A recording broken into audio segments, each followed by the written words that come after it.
Hey there, future construction gurus. Ever wonder what holds up the floor above you in a multi-story building? It's not magic, it's engineering. We're talking about suspended slabs, the unsung heroes of building construction.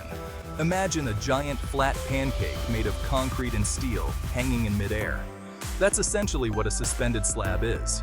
It's a structural element, usually made of reinforced concrete, that spans between beams or walls to create a floor or ceiling.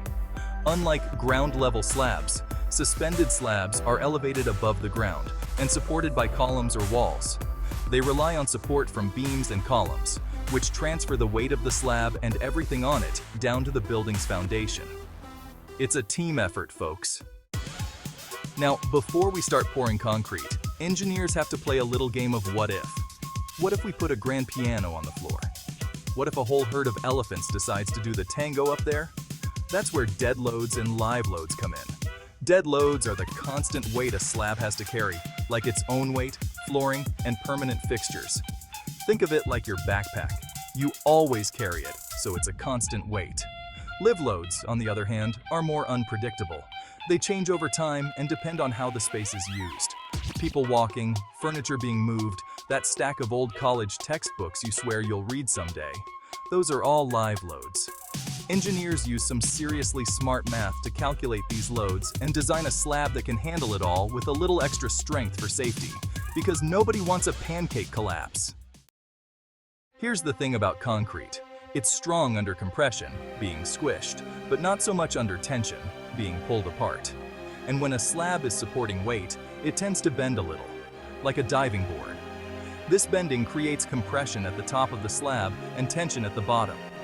Too much tension, and the concrete could crack, which is about as fun as it sounds. So, how do we prevent a concrete crisis? By using reinforcement.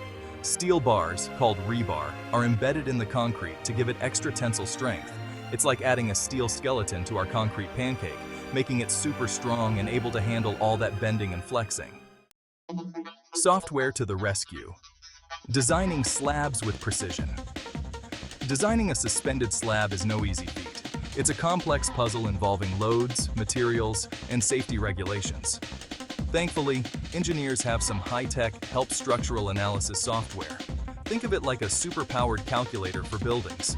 Engineers input all the data, slab dimensions, material properties, load calculations, and the software crunches the numbers to create a detailed design.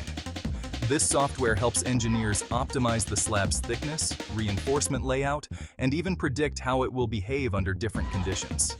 It's like having a crystal ball for construction, ensuring the slab is safe, efficient, and won't crumble under pressure.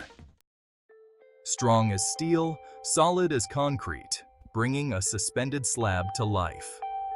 Now, for the fun part, building the actual slab. First, formwork is built to create the shape of the slab. Next, the steel reinforcement is carefully placed within the formwork. Then comes the concrete. Once poured, it needs time to cure, drying and hardening. Before the slab's debut, it undergoes rigorous inspections. And there you have it, a suspended slab ready to support the dreams of countless people.